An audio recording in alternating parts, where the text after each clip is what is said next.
Hello everyone, welcome back to Alkaline Hydroxide 784, and today in the physics series we are covering work, energy and power. Yeah. I'm sorry if my pronunciation degrades over the course of this video because honestly, yeah, in the night my pronunciation is even more terrible than in the day. Uh okay, let's go. So I hope this chapter won't be too long. So I'm just gonna follow the learning outcomes because I cannot think anymore.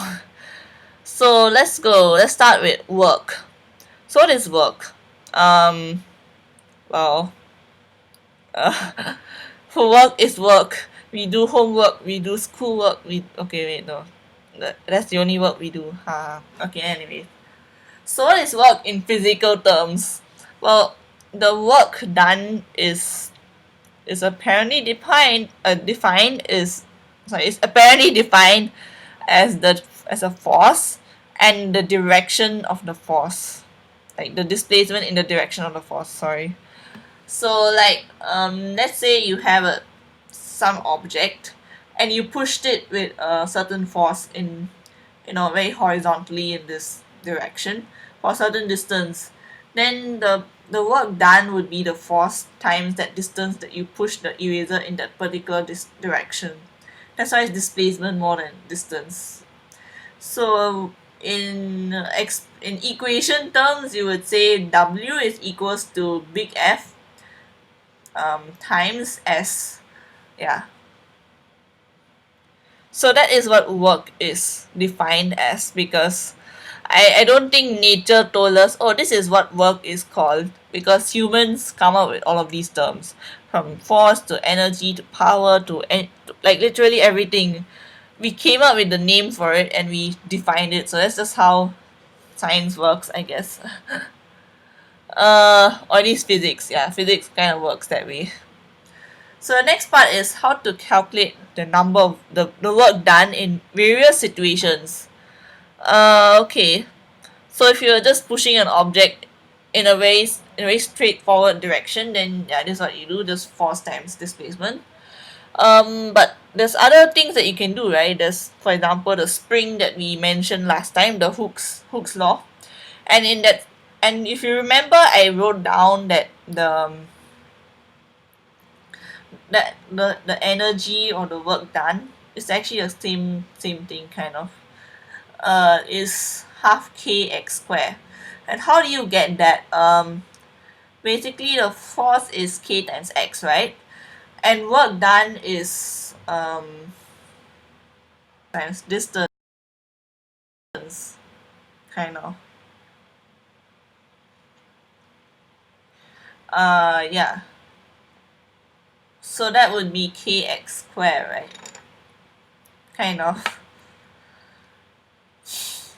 Sorry. The reason, wait, it's not half kx square, is it? I don't know. My mind is not working. That's all I had to tell you.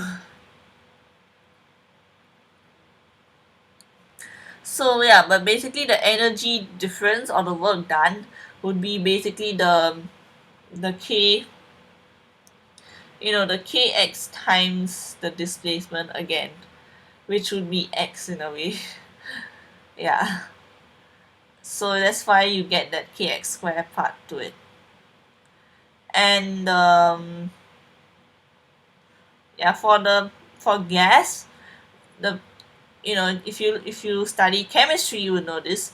But for a gas, if you put like a piston or some kind of thing that you can pump it in and out like a syringe, sorry, not really pump it in, but like press it down or compress it or expand it like a syringe kind of.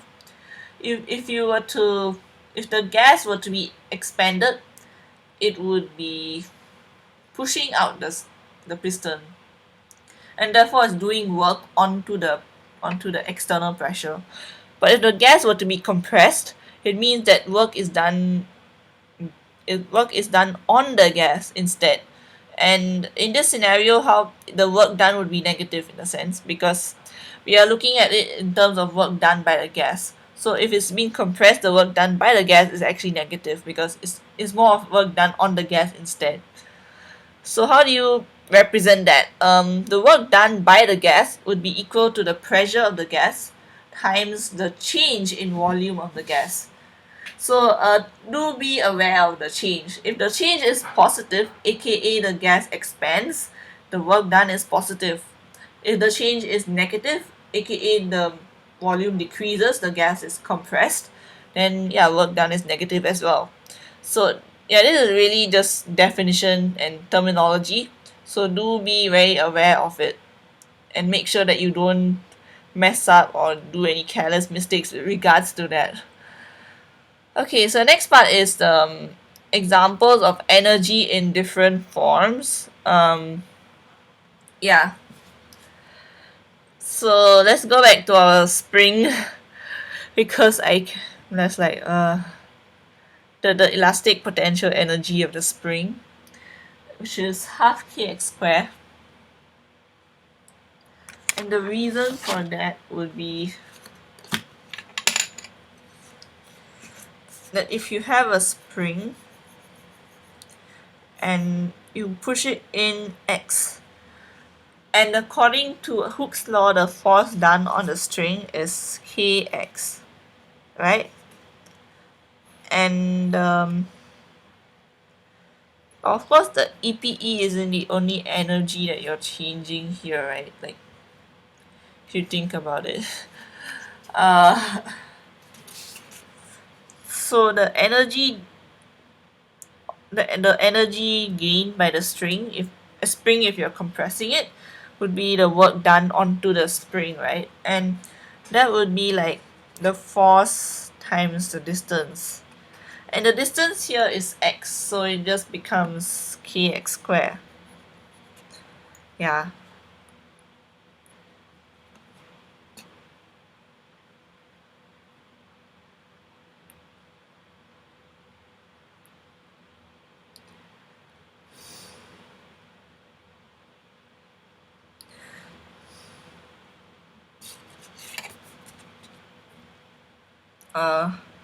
Sorry, my mind is not working right now.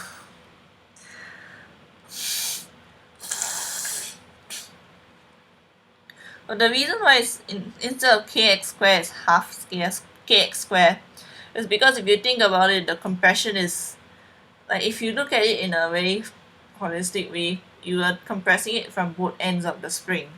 So it is actually divided by 2. Yeah.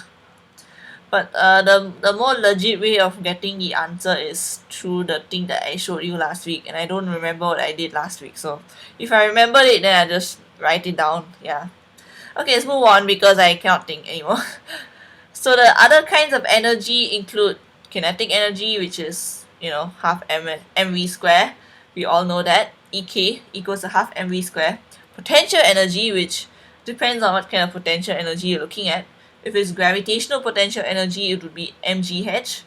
If it's some other kind of potential energy like EPE, like electrical potential, then use the stuff I taught you last time.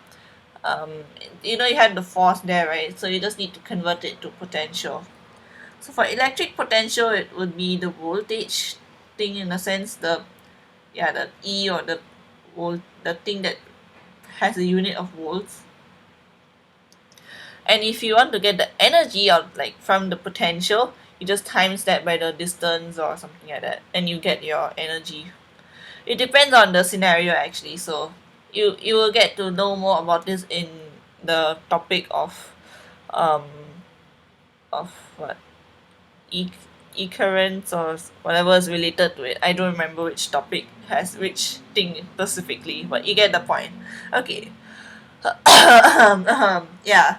So for each of these different energies, you have different formulas or different ways to calculate it.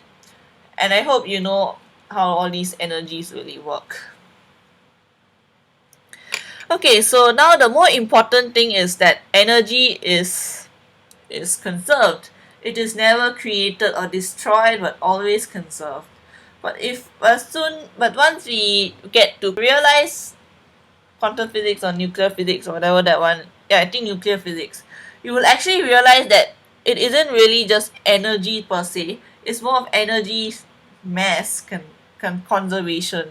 But in this particular topic, we are looking at Newtonian systems. You're not looking at quantum level or like micro nano level or something here. We're looking at macro level, and therefore energy conservation should be sufficient for our calculations here. But we will get to energy mass conservation in the relevant topic. Yeah. Uh yeah, so that's a general point. Like energy is always conserved. So let's say if your ball were to be slowing down, like you have a ball and it's slowing down, it's losing kinetic energy. But that doesn't mean it's losing all of its energy, like the energy just disappear or something. It has to be converted into something else. So let's say if the ball is being thrown up, it is gaining potential energy. It is losing kinetic energy and gaining potential energy. And likewise, once it decides to go back down, or like once the speed of the ball is zero and then it goes back down in negative velocity, kind of, it's more like the potential energy is decreasing and the kinetic energy is increasing. Yeah. And likewise, there are many other scenarios in which different kinds of energies are converted. Like you convert one to another, and there's many scenarios. So you must be pretty aware of what the question is asking for, what is going on in the question, and use that to figure out what is being converted into what. So like if there's a spring, obviously you know there's some elastic energy involved. Or if it's a thing falling from a height, then obviously there's GPE, gravitational potential energy. Or if the thing is moving, obviously there's kinetic energy. The so just use those clues to figure out what energy you're looking at, and then you can use that to actually solve questions, like maybe the speed of the object, the time it takes to reach the maximum point or something like that. I don't know. So you just combine these with the equations you learned before in dynamics, kinetics, and forces. Yeah, and you can use it to solve your questions. Yeah, so this is what you do for your ideal scenario. But of course, in reality, the energy conversion isn't so simple, like from kinetic to gravitational potential energy. Many a times, the real life scenario also involves conversion to heat energy, sound energy, some other kinds of energy that you may not really consider in the ideal situation. So that's why it appears as if the object is losing energy, and that's why you can't do your perpetual machines. Yeah, we already went through that last time. So you can't do your perpetual machine because a lot of the energy is converted. Some of the energy is converted into heat, and eventually the energy will all be converted into heat, and the object doesn't really have that energy anymore, apart from whatever heat energy it has within itself, and it stops moving or stops doing whatever you want it to do. So yeah. So yeah, we did cover what kinds of energies we have. So let's go back to kinetic energy. How does it actually work? Like how do you get it? Why does it work? Why is it a thing? So the energy is the work done. Um, yeah, it's the work done, kind of. And when your object is moving, um, it wait. So energy is work done, which is the integration of F times V. Yeah. So because the integration of V will give you your displacement, right? So in this scenario, if you imagine V as a constant, we have our integration of F times V to be made much more simpler in a sense. You're integrating with regards to time. So in this scenario, we integrate, um, I don't know. F is actually what is force, mass times acceleration. So you do realize that V has another dv dt, aka acceleration. So when you integrate the V, to get, like when you have your acceleration, you can imagine it as, like, for example, you had a function of v and then you differentiated it to get acceleration. So now you can bring acceleration back to v, and yeah, we got that down. So what does v originally? We know that m is going to be a constant in our scenario because I doubt that the object's mass is going to be really changing unless we go to nuclear physics. But yeah, if you ignore the fact, if you don't really care about the m and you just look at a and b, a can then be converted back to v, which means that we can get a v squared over 2. Because you don't count a as v though, because a is more of dv over dt. So in integration, when you integrate dv over dt times v, you then get v squared over 2 because you're just integrating v again. I guess of course some of you may ask, wait, but you can just integrate x without any dx or dt or anything. You do realize that we are not integrating this with regards to v, we are integrating it with regards to t, and therefore the dv or dt is actually necessary. It's like doing a substitution kind of. So v is actually a function of t, and we are integrating a function of t. That's why this is how it works. It's kind of like doing the substitution. Yeah. So the final answer that you get is mv squared over 2, and that's your kinetic energy. So what about gravitational potential energy? We can cover this in gravitation actually, so yeah. But the mg h I think is pretty simple because mg is your force and h is your displacement, so that's a simple way of looking at it.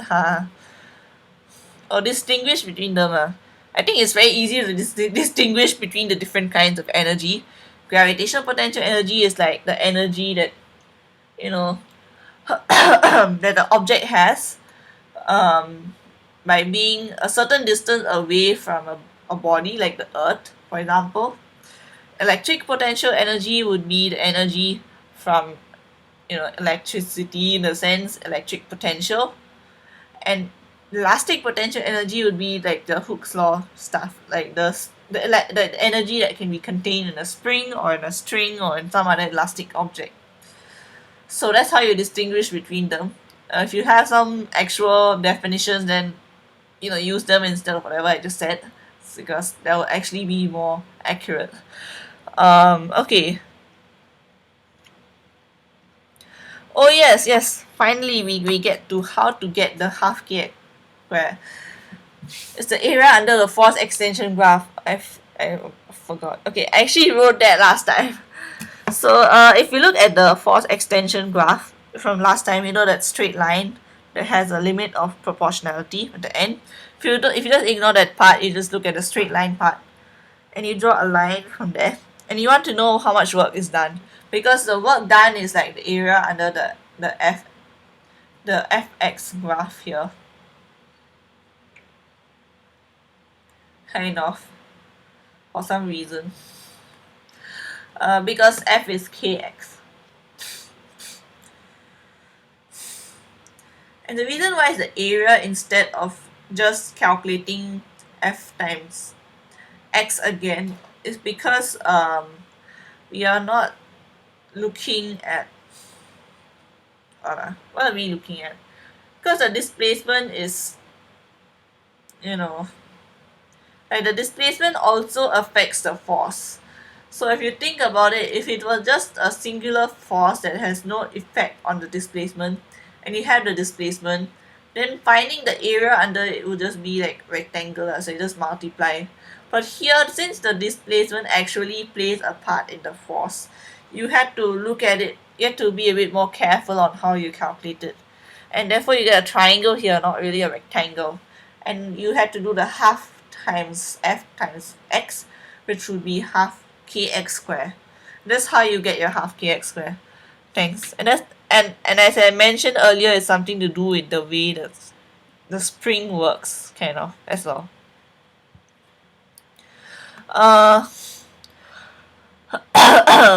Okay. So the next one's relationship between force and potential energy in a uniform field. Okay, so as I mentioned earlier, is the is useful for gravitational potential energy, electric potential energy, stuff like that. For GPE, I think we have a very clear way of looking at it, the MGH, because yeah, because the force is mg, right? Our force here is mg, and the potential energy is in terms of the uniform field. So the uniform field is caused because g is approximately constant at that in the area that we're looking at, usually very near the earth's surface in a sense,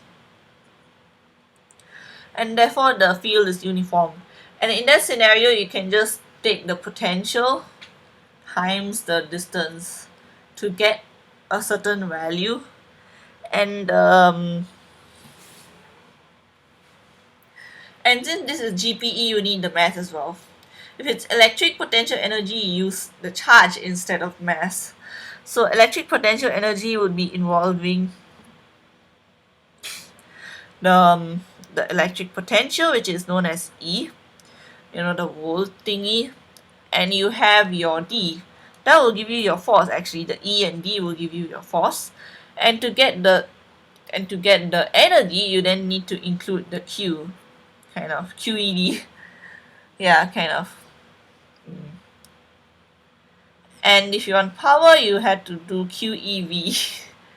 Yeah, this generally how it works.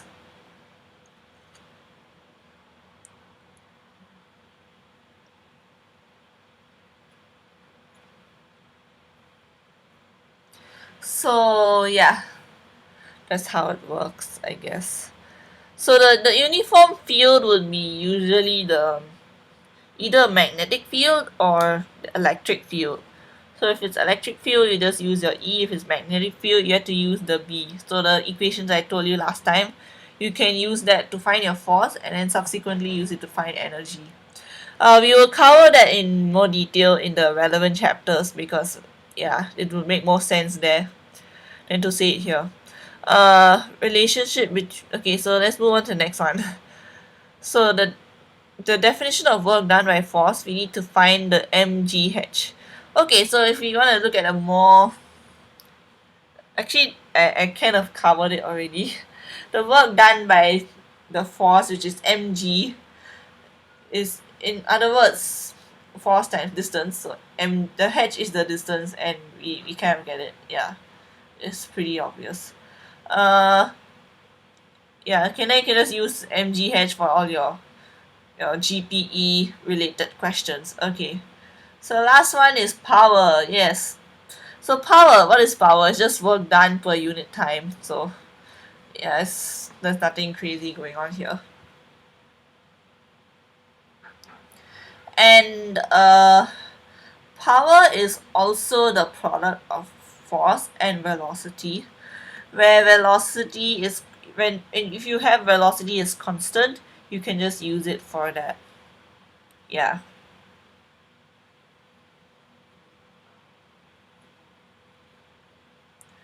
So in this scenario, it wouldn't really be the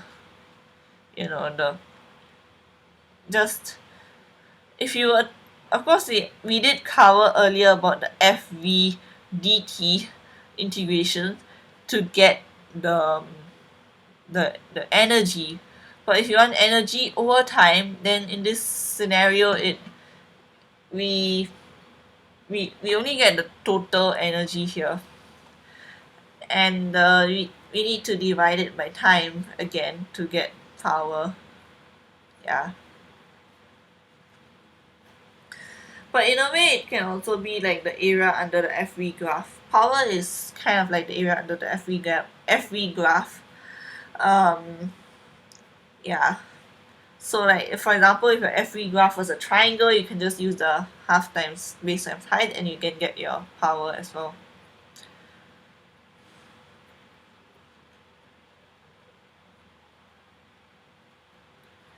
So yeah, that's about it. I think we are done.